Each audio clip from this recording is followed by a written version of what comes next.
Hello there, my lovelies. How's it going? Welcome back to my channel, Beamy Reactions. Now, today, guys, we're going to watch a Fat Electrician video, our weekly dose of Nick the Fat Electrician. So this video has been requested by Richins through Buy Me a Coffee. Thank you, my lovely. Now, you say, hey, Beamy, I recently found your videos, and they were a great way to rewatch my favourite videos from the Fat Electrician. Absolutely. Especially moving 6 hours from my previous place, so your videos made the drive engaging. Oh, that's so lovely of you to say that. Thank you. I can't believe you listened to me waffle on for 6 hours. Oh, that's lovely. Thank you so much. Oh, I'm glad. And you also say, I hope you would cover my favourite video of his about Vice Admiral, beg my pardon, Willis Ching Lee. Okay, and the title of this video is The Olympic Sniper Turned Battleship Commander, Willis Ching Lee. Olympic sniper? I didn't realise that was an Olympic sport. Okay, that's amazing. Awesome. This is another name that I've not heard of. I know I say it all the time. I bang on about it, guys, but I think it's awful. As somebody that thoroughly enjoyed history growing up, it was my favourite lesson in school. So, you know, I consider myself a little bit of a history buff. But even knowing, you know, so history about the World Wars, the Korean War and such, these are still names that I've never heard of because my gosh, these were history remembers the more higher up characters, the more political characters. And in actual fact, a lot of the time, these aren't the characters that have done, you know, made the sacrifices, done the most. I say most of the time, of course there are exceptions, but the textbooks don't tell us about the heroes, the true heroes that really gave everything for, you know, for our freedom that we enjoy today. And it grinds my gears. It does. It makes me so angry to think that, not that we're remembering the wrong people, but that there's no recognition of these true heroes, these true warriors that, you know, that we owe so much to today. So I, for one, think Nick's videos are absolutely amazing. So just educating people, me as one of them, just educating people and, you know, regaling you with the stories of these people that you wouldn't have otherwise heard of. And I just think it's so sad. We really should be taught more about these amazing individuals in our history lessons, especially, you know, youngsters. They're lessons that youngsters really need to learn. So anyway, I'm going off on a tangent. You know what I'm like. I'll be here for another 5 minutes going. But yes, let's watch the video. This man is the greatest gunslinger of all time, and you've probably never even heard of him. No, I haven't. Today we're talking about Willis Augustus Lee, aka Ching Lee. This man won 5 Olympic gold medals in a single year for shooting, then went on to become a battleship commander and used the same principles that he learned at long-range precision shooting and applied them to the massive 16-inch guns on the USS Washington to become the most successful battleship commander ever, and he did all of it with myopia. On today, all of that with myopia. I have myopia, or rather, I had laser eye surgery years ago, so I don't know whether I technically still have it or am I cured of it. Either way, short-sightedness. How? How did he wear glasses? Obviously, that's going to correct your vision. I always thought that you weren't allowed to be admitted into, or is it certain parts of the services that you're not allowed to be in unless you have 20/20 vision? But okay, I mean, even before he told us that he had myopia. That's amazing. Oh my gosh. Today's episode of Badasses with Bad Eyesight, Ching Lee, born in a small town in Kentucky in 1888. His father was a local judge and had a lifetime passion for shooting, a love for shooting that he would pass on to his son, Lee Jr. By the time Lee was 10 years old, he was such a good shot that he could shoot a bird in flight with his 22. Because of that, he became his small local town's pest exterminator. Anytime anybody had any rodent or any type of pest that they wanted gotten rid of, they would call the young Ching Lee and he would take care of it for them. In addition to his passion for shooting, he also thoroughly enjoyed blowing shit up for fun because, well, there's not a whole lot to do in Kentucky in the early 1900s and America. And America. Who doesn't enjoy blowing useless things up? Oh, there is poop on everything! Unfortunately for Lee, this would bring about a lifetime full of problems because one day him and his brother decided to fill a coffee can full of black powder, have a line of black powder leading away from the can so that they could light it safely. They lit it, the fire went all the way down the line of black powder into the can, and nothing happened. So they waited, and then nothing continued to happen. So finally, Willis Lee approached the can, looked at it, got close, opened it up, and then it blew up in his face, giving him severe burns all over his face and eyes. Due to the severity of the How old did they say he was? Oh, no. burns, it was believed in the days immediately following the accident that Lee would be blind for the rest of his life. Fortunately, he would regain a significant amount of his eyesight. However, his eyes were permanently damaged and he would have to wear thick glasses for the rest of his life. So, at least he, there's a reason he suffered myopia. I have no reason. I think mine's just genetic. There was no accident that led to my terrible eyesight. Okay. Oh gosh. Oh, that accident. Oh, you kind of get, how it's going to end. Oh. obviously, the young Ching Lee was a pretty rambunctious kid, and that translated over into the classroom as well, because he is the classic case of the kid that's so smart that school doesn't interest him or keep him stimulated, so he has a bad habit of getting off task and doing things he shouldn't be doing. Mainly, he was a prankster and a humongous smartass. For example, when he was 12 years old, he was already chewing tobacco, and the teacher would always confiscate his pouch of tobacco, walk it across the schoolhouse, and throw it into the wood-burning furnace in the corner. Finally, Lee got sick of the teacher burning up all his tobacco, so he went home, emptied tobacco out of the tobacco pouch, filled it full of black powder, and stuck that in his pocket and waited to go to school the next day. Sure enough, teacher confiscates the pouch of black powder, walks it over to the furnace, throws it in, blows up the entire wood furnace. Oh, okay. Ching Lee does like blowing stuff up. I hope the teacher is okay. They sound like a bit of a hard ass, but I don't think they quite deserve that. I'm sure his teeth might have thanked him for that teacher throwing that chewing tobacco away. Stains your teeth, to say the least. And then, in true smartass fashion, when Lee got in trouble for it, he said, "Look, this isn't my fault. You took my shit, didn't ask me what it was, and then threw it into fire. That's 100% on you." On another occasion, the teacher had the audacity to send Lee home because his shoes weren't shined enough. So he went home, shined his shoes, stuck paper sacks over his shoes, and tied them up top with a rope. He then walked to school and refused to take the paper bags off because he didn't want his shoes to become unshined and not be within the school's dress code. I love how little smart-ass things like this are recorded for, 100 odd years later for us to hear these stories and get an insight into how much of a joker he was, quite the prankster. But undeniably, yes, a smart-ass. Culmination of all these things, Lee's father realizes that he needs to get his son into the military as soon as possible, so he has some way to positively channel all of this energy, otherwise he's going to end up in jail or worse. So being that he was already a judge, he pulled some strings, gets his kid into Annapolis at the age of 16. Annapolis is where he would get his lifelong nickname of Ching. Originally it was a different C word that's actually a racial slur. Apparently it changed to Ching over time, just because it was easier to say. Now they didn't give him that name because he is Asian, he's a white dude from Kentucky, however, he does kind of look like he could be Asian. He wears round, thick glasses. His last name is Lee, and he is a huge Asian history nerd. Okay, the last bit. Okay. Sure. Okay. Sometimes even going as far as signing his signature in Chinese symbols. What I'm trying to tell you is if this were modern times, this dude would definitely be watching anime.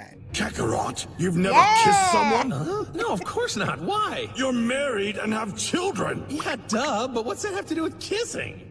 Now, for his entire 4 years at Annapolis, he is thoroughly unamused with coursework. He pretty much speeds through it as fast as humanly possible so he can get back to studying things that he likes and going out and shooting guns. Now, because of this, he does join the Navy shooting team, and his senior year, he gets an opportunity to go represent the Navy in a huge national competition put on by the National Rifle Association. At this competition, there is a rifle competition and a pistol competition. Lee has been selected to participate in the rifle competition. Now, this rifle competition is a huge deal. There are 684 people there competing, and they are all qualified to be there. Regardless, Ching Lee ends up winning first place, earning the gold medal by getting a bullseye at a 1,000-yard target, and he wins the entire thing before lunch. Not really having anything else to do for the rest of the day, he's like, fuck it, I guess I'll go do the pistol competition now too, just for funsies. Fast forward about 80% of the way through this pistol competition, and Ching Lee is winning, and he wasn't even there to compete in the pistol competition. And as he's shooting different targets, his pistol blows up in his hand because one of the rounds that he had too much black powder in it from the factory. It blew up his gun and messed up his hand. Not giving a shit, turns around to his buddies watching, somebody throw me a pistol. He grabs it, catches it with his left hand, finishes the round with his non-dominant hand, and goes on to win the pistol competition as well, earning 2 gold medals, being the only American to do it. So That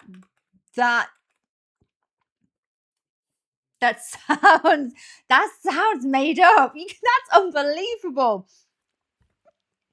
He's made of some hard stuff. He's made of steel. Oh my gosh. Oh, that sounds horrible. That blew up in his hand. And then just casually is like, hey, throw me a gun. Throw me a gun. And then comes in first place with his left hand. Absolutely nuts.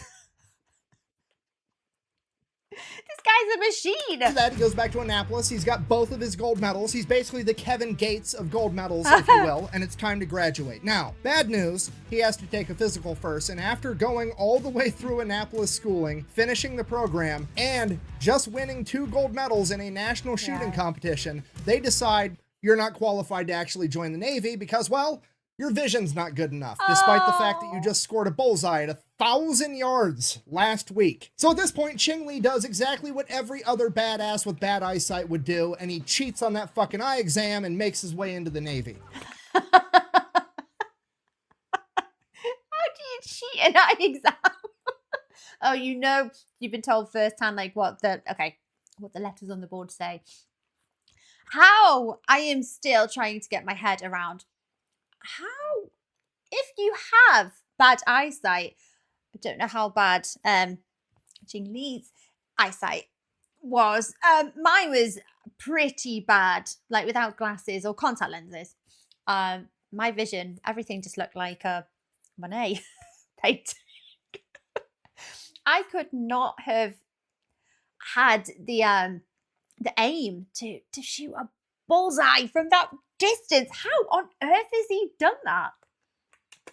Yes! Now, as an officer in training, he gets shuffled around to a bunch of different ships to get a bunch of different experiences, figure out what he likes doing, figure out what he's good at, get him exposed to everything. That's how this is supposed to go. During that time, he actually publishes his first ever article, and it's about the proper way of shooting a pistol. It gets published in the Naval magazine, and he actually signs his signature at the bottom with a Chinese symbol again. Now, the reason I bring this up is because I like the quote that he actually put in this magazine, and that was, "Focus on acquiring accuracy before you try to acquire speed," which is eerily similar to the famous quote from also famous gunslinger Wyatt Earp, "Fast is fine, but accuracy is final. You gotta learn how to be slow in a hurry." My point being, game recognized game. They're both onto something, and you should probably write that shit down. Now, the young Lee finally makes his way onto the USS New Hampshire, and that is when the occupation of Veracruz happens. All right, super brief, oversimplified version of what's happening right now. It is 1914, and Mexico is having a revolution, and the new Mexican government is not a huge fan of the United States of America. Because of that, the Tampico affair ends up happening, which is the Mexican government basically captures and detains a bunch of American sailors for a little while. It's a big diplomatic nightmare between Mexico and the United States. Because of that, the president at the time, Woodrow Wilson, decides that he's going to put an embargo on Mexico, and he's not going to let any guns into the country because he's scared that they're going to use them against America. And in April of 1914, Mexico gets a huge shipment of firearms despite the embargo. Ipso facto, Woodrow Wilson sends in the Navy and the Marines to go get those weapons back. Now bear in mind, this is 1914. There's no Higgins boats, there's no amphibious landing vehicles, nobody's doing D-Day type shit, so it's literally just a bunch of Navy and Marine dudes getting driven ashore in whaling boats, hopping out and going to find these guns, I guess, because the president said so. So, since, you know, America's basically invading Mexico, some of the Mexicans get pretty pissed off, obviously, so they start shooting at the Americans, which, you know, not super happy about it, but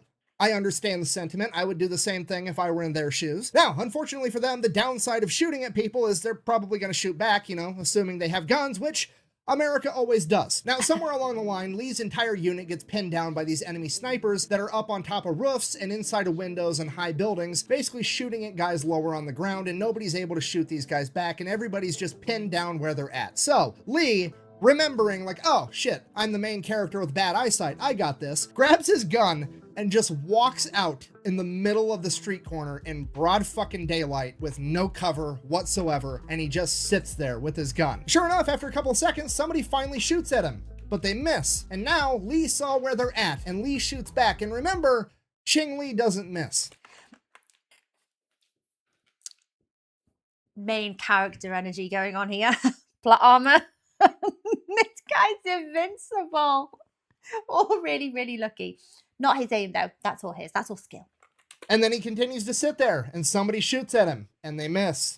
And Lee shoots back, and Lee don't miss. And this goes on for a while, pretty much until they quit shooting at Lee, presumably because there was none of them left. When asked about this later in life, the only thing Lee would say was, quote, yeah, I think I got a couple of them. Of all the men that were there and actually saw it, many of them had a much less modest version of this story to tell, with some of them claiming as many as 12 men were dispatched by Lee, all the while he was giving them the first chance to shoot at him. Then,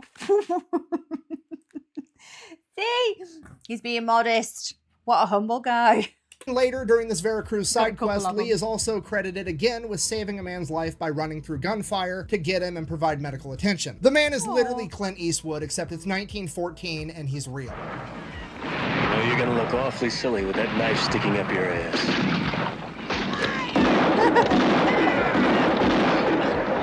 You still here? No. Now, because of the bravery he displayed at Veracruz, he's put up for promotion by his leadership, and he gets denied because his vision is too bad. And oh, again! This is making me more and more angry, not just because I'm short-sighted, and I empathize, but because it just doesn't seem fair. Like, you've got to be wearing your glasses most of the time, right? Is that why they don't allow people in with bad eyesight? Is it because if you lose your glasses, you're... Well, Ching Lee isn't screwed. It sounds like he's got a brilliant shot and got brilliant aim despite having bad vision. Oh my gosh. I'm glad Nick explained is it Veracruz?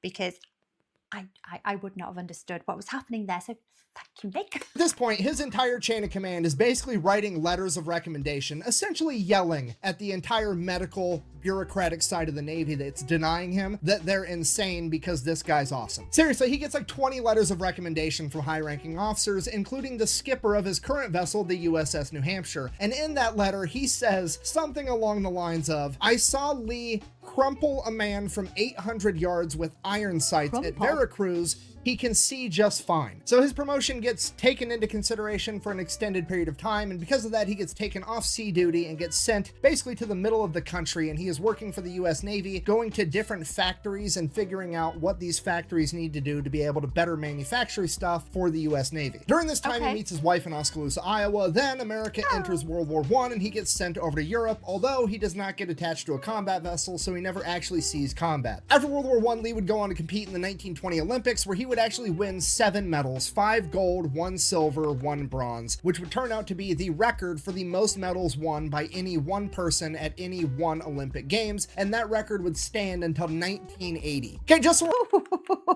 a new PB, to say the least.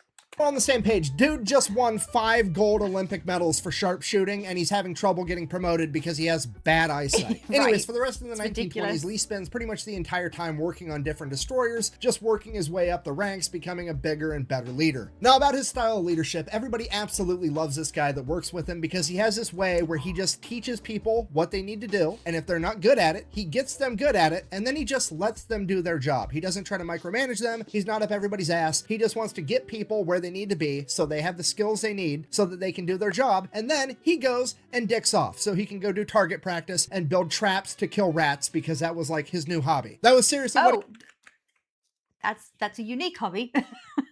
So many of these people that we hear stories of from Nick, they're they have amazing leadership. Like, other people are drawn to them. They're inspired by them. They want to follow them. I wonder if that's, are they excellent teachers because they're quite humble people, or is it that they're so skilled that they're the best people to teach? What do you think it is?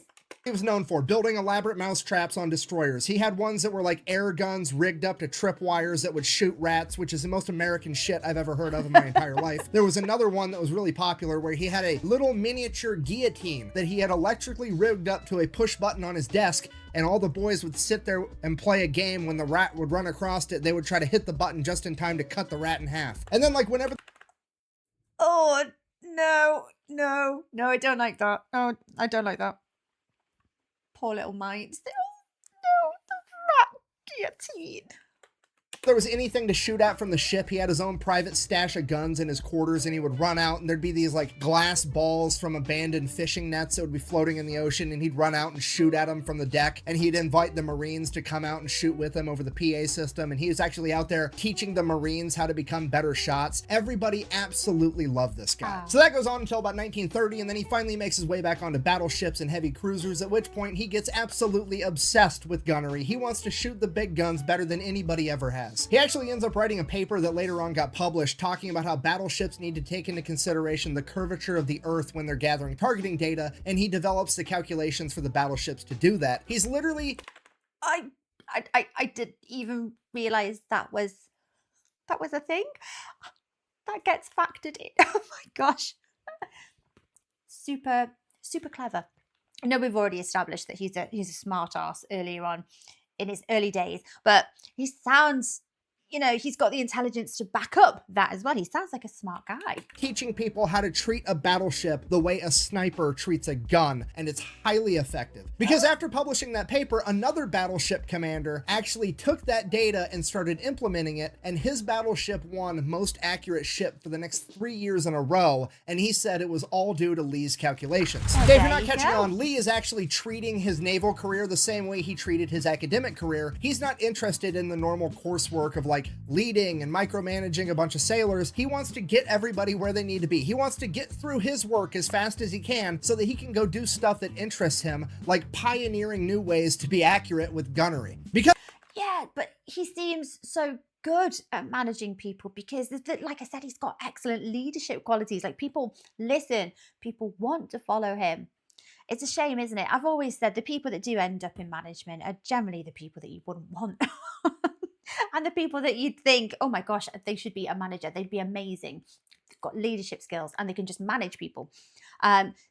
They have no interest in going into management. Oh, the irony. Because of this, he develops a reputation as a problem solver. So, late 1930s, they send him over to Washington, D.C., and his orders are basically, get everybody ready for war because we know it's coming. Okay, now this is probably the least coolest but most important part of the entire story. This man essentially got sent to Washington, D.C. to go toe-to-toe against the United States Navy's biggest nemesis, the Bureau of Ordnance. Just trying to help you, Michael. Bitch, God! Michael. You're very helpful, aren't you? You try to help everybody. Do you want to play another game? Okay, if you don't know, the Bureau of Ordnance is a bureaucratic nightmare that does nothing but slow down and halt any progress the U.S. Navy tries to make at literally anything ever. For example, if you remember like a month ago when I made the USS Parchi video with Lawson Red Ramage, and he was shooting torpedoes at all these Japanese ships, but the torpedoes would hit and then not blow up because they were duds, because it's a yes known fact that the Mark 14 torpedo fucking sucked, and he complained to the chain of command, and the chain of command told him, too bad, you just suck with torpedoes. The torpedoes are fine. That was the Bureau of Ordnance. User error. It's nothing to do with the torpedoes. You need to better practice, or you know, basically any excuse other than acknowledging that the torpedoes are rubbish. So basically, the chain of command has sent Lee to Washington, D.C. to go toe-to-toe with these guys because they know that Lee doesn't have the time or the temperament to put up with their bureaucratic bullshit, and they're absolutely correct because Willis Lee is about to turn into a wood chipper for red tape. So Lee shows up and he starts learning and finding out about all these fancy new toys the Navy has that are just being held up by bureaucratic nonsense. For example, I don't know, fucking radars. Lee, being the forward thinker that he is, he's like, you can put a screen in my office that tells me where the enemy is so that I can shoot them with my big ass guns without even having to see them. Yeah, put that on every fucking ship in the Navy. What's wrong with you? But don't worry, because the Bureau of Ordnance and their infinite fucking wisdom doesn't seem to agree with Lee, and they don't think they're going to be that big of a deal, and they just want to put them on some ships, and they don't want to waste all their money on radars because they're dumb, apparently. But they know Lee's not... What? That was the logic. They don't want to spend the money and they don't think they're necessary. Going to take no for an answer, so they tell Lee that they can't get any more radars due to manufacturing shortages, to which Lee immediately goes, fine, then I'll buy them from Britain. Magically, the Bureau of Ordnance found all the radars he could possibly need. Imagine that. Okay, next order of business, American submarines. Their biggest weakness is having purified water because they can't purify water fast enough for how quickly they consume it, because the crew needs water and the batteries in the submarines at this point in time also eat a ton of water. Luckily, there's a new evap system that's going to allow them to have way more purified water, and it's going to be great. Unfortunately, it's held up in bureaucratic red tape. Okay, like they're there, they're done, they've been manufactured, they're ready. But the government wants to run more tests on them, even though everybody in the Navy's like, no, they fucking work. They're just not letting us use them. So Lee just walks in, issues the order to install them, and if anybody has a problem, they can blame him. So Lee's just getting shit done. He's checking things off. Now, at this point in time, whenever you're doing a bunch of paperwork for the Navy, there's like a status box where you hit it with a rubber stamp to tell everybody how important this paper needs to get through the bureaucratic process. Now, there's 3 statuses. There's routine,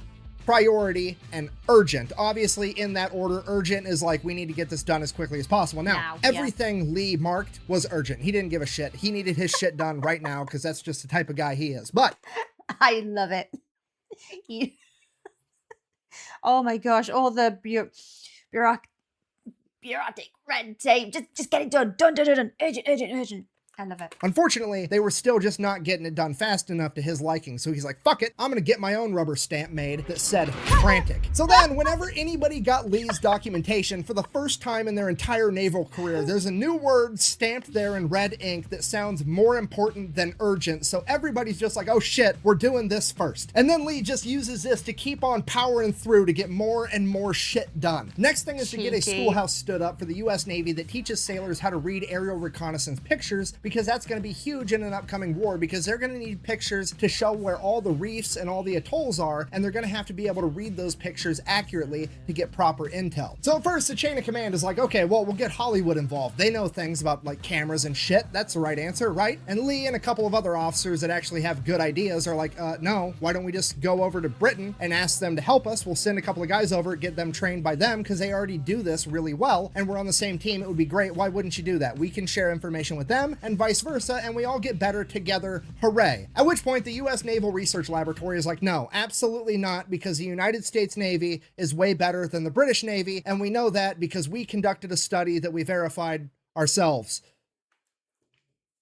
Yeah. Okay, now in hindsight, I think we can all agree that's dumb, and that is why Lee ended up sending a guy over there anyways for any bullshit-ass excuse that he could find, and then ended up extending his orders every time they ran short, so he was just over there soaking up as much information and training as humanly possible, and that guy would actually come back and found the naval school for being able to read aerial photography. Okay, so that's going on. Lee just keeps charging, tackling more issues. Next thing on the docket, the Mark 53, aka the proximity fuse. Okay, I cannot stress to you how important this one actually is. This is one of the most important developments in World War II is the proximity fuse. Okay, it is basically the new type of anti-aircraft ammunition. Your only options prior to this were like shooting basically birdshot up at planes and hoping you fucking hit them, shooting 50 cals up at planes hoping you hit them, literally trying to hit a plane with a bullet, or you had mechanically timed ammunition where you were shooting it and it had a timer and then it would blow up in midair and you're just hoping that a plane happens to cross at that exact moment and everything works out. You're basically playing the lottery with all of those until the Mark 53 proximity fuse came out. Okay, it's a little more complicated than this, but it basically has its own tiny little miniature Doppler radar inside of it, and when it's flying through the air, that Doppler radar is emitting signals and it's reading anything bouncing back at it, and once something gets close to this ammunition, it starts sending the signals back, and when it gets close enough and those signals come back frequently enough, it knows that it's near a plane in midair, and it just blows up on its own when it gets near enough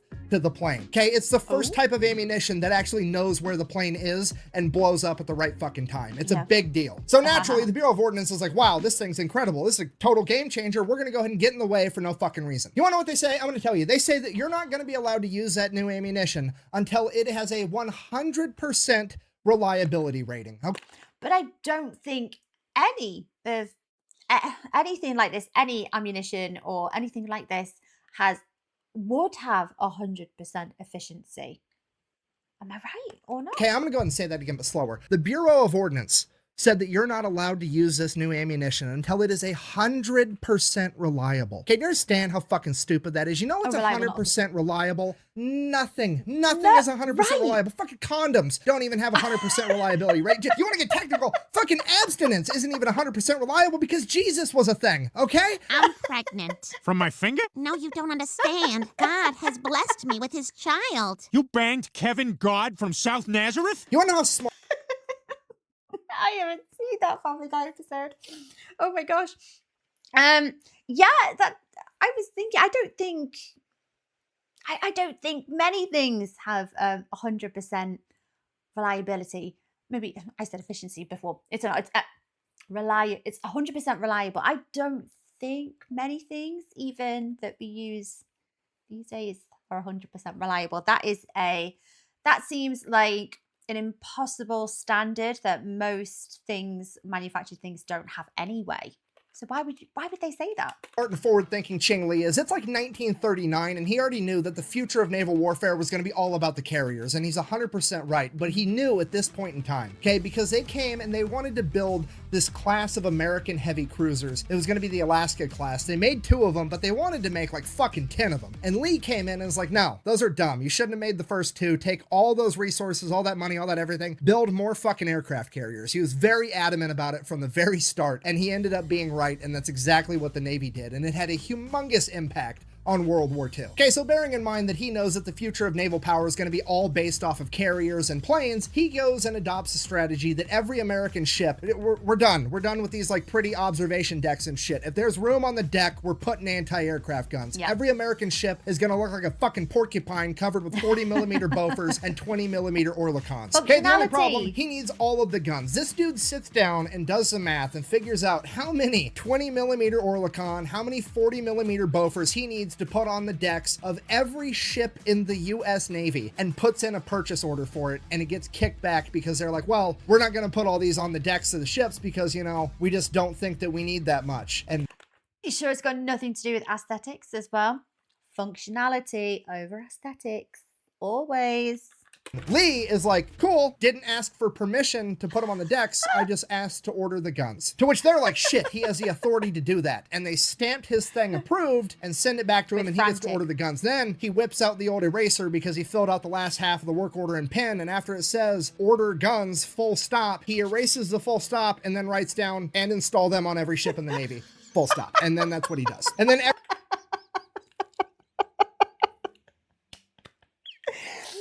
Oh, really?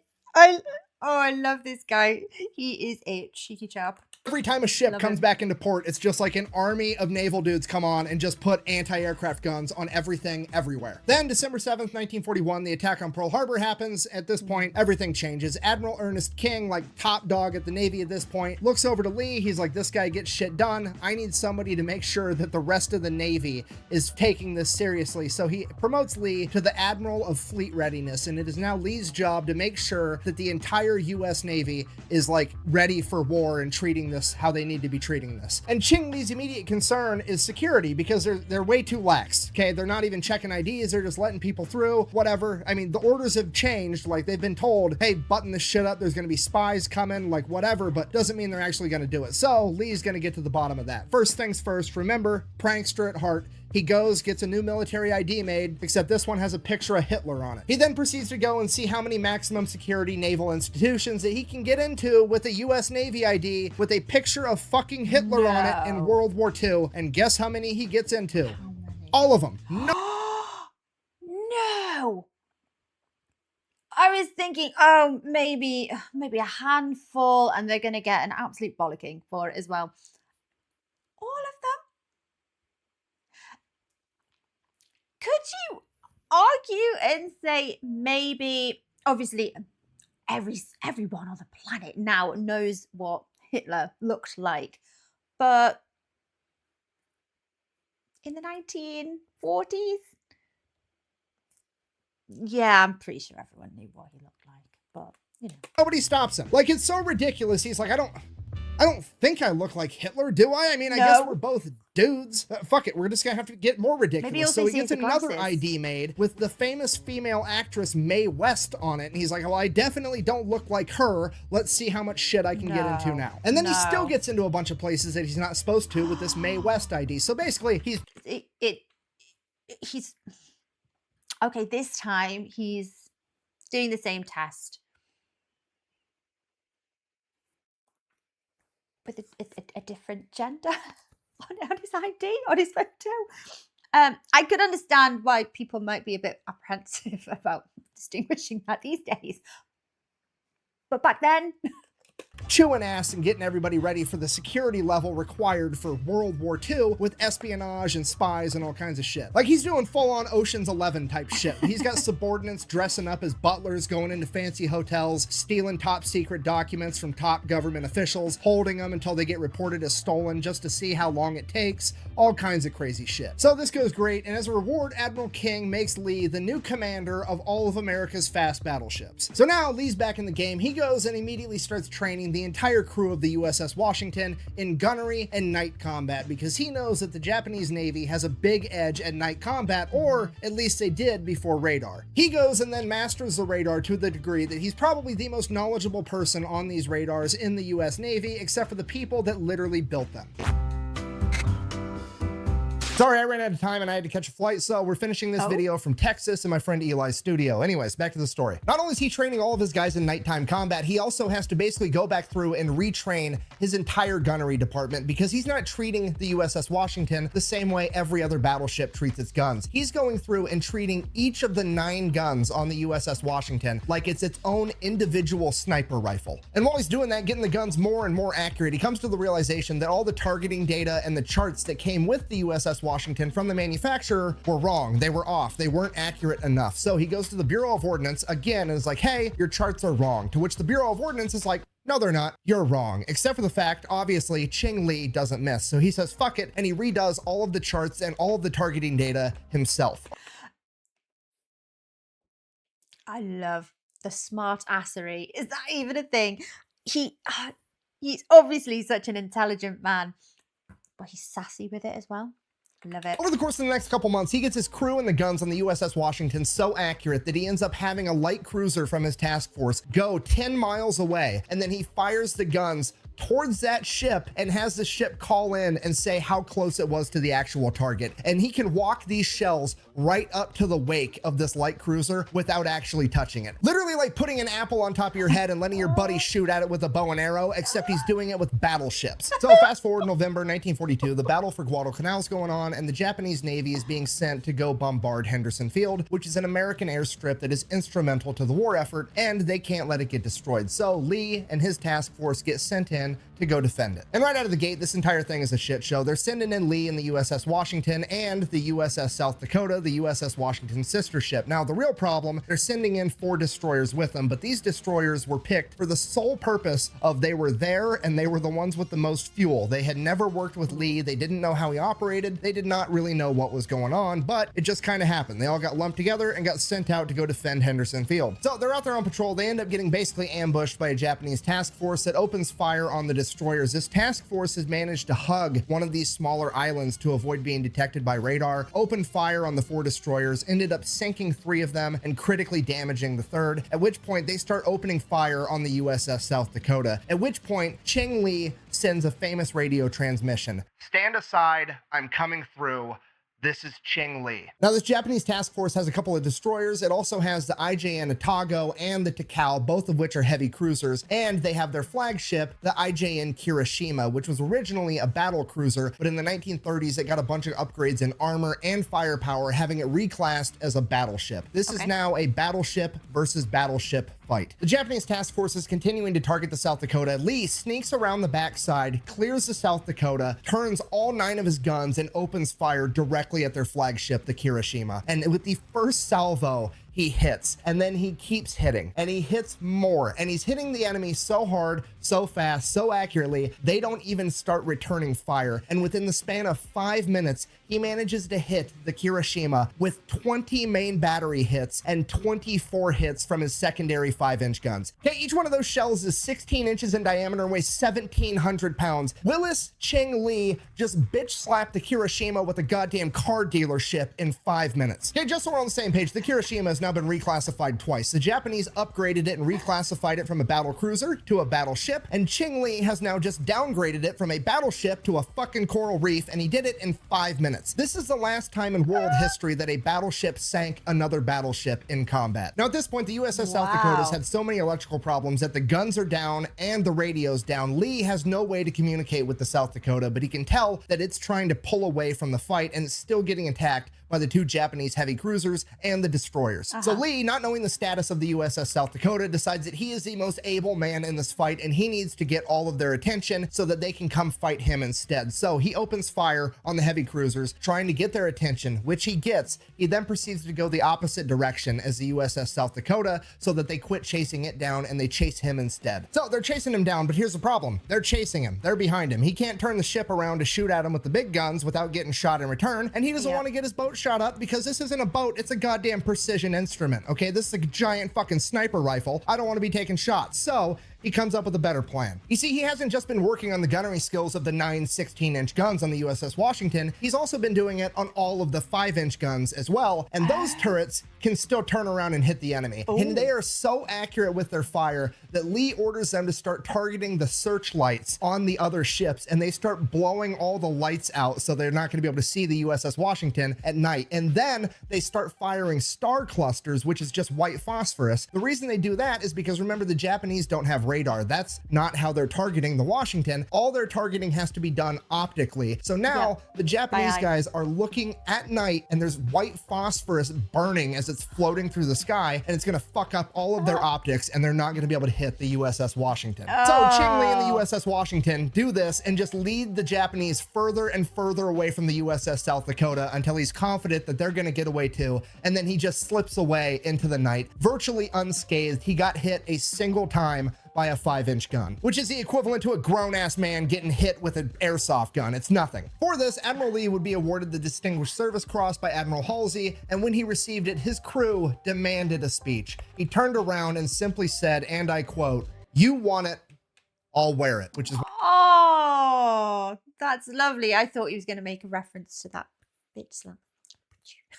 It's definitely a bitch slap. one of the coolest things I've ever heard a military leader say.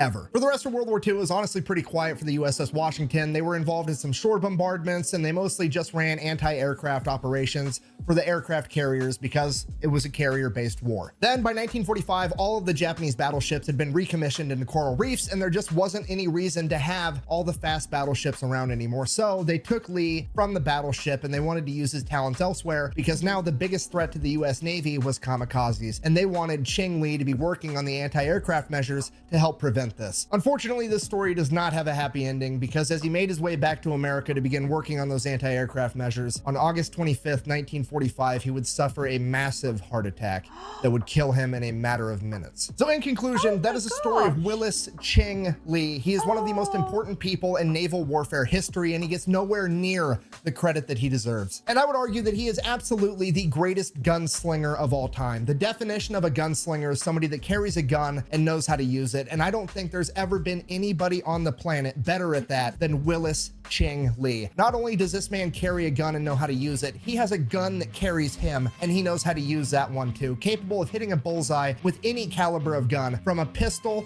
to the 16-inch guns on a battleship. This man could do it. So thank you for watching. Best way to support the channel is go buy some merch over at thefatelectrician.com. Quack bang out. Shit.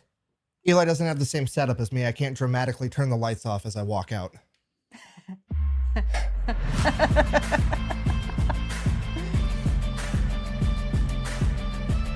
Oh, I feel bummed out.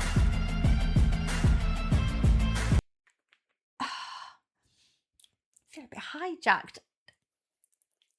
Obviously, you know, that was a horrible sudden death for Willis Lee. But just, that story just ended so abruptly. But obviously, it was a sudden heart attack. Oh, that's so sad. Oh, but just how much he actually achieved. That's absolutely amazing. So, okay. Oh, I love that he said that. You've won it, I'll wear it. There's not very many people who inspire people so much like that through how humble they are and their amazing leadership skills. Like I say, I think it's often the case that a lot of people that, you know, that you work with and you think they'd be an amazing manager and they're not interested in it. And the people that do end up in management are not very good. Ironic, isn't it? But he obviously demonstrates that he really does inspire people to listen, to follow him. But saying that, it sounds like he hasn't got much interest in micromanaging people. Just gets it done, doesn't he? Absolutely amazing. So, Richins, thank you so much, my lovely, for requesting this video. Another absolute, I want to say heartwarming tale. I feel a little bit like saddened at the end there, learning about what happened to Willis Lee, which is very sad. But everything that he achieved in life, oh my gosh. And I know I'm a little bit biased because I have experienced short-sightedness. But to overcome that and still like be the amazing shot that he was, and to have that level of accuracy and aim, I actually just don't understand how he did it. Mind-blowing. So thank you for watching along with me, guys. I hope you enjoyed that just half as much as I did. Take care of yourselves, my lovelies, and I will see you next time. Bye-bye.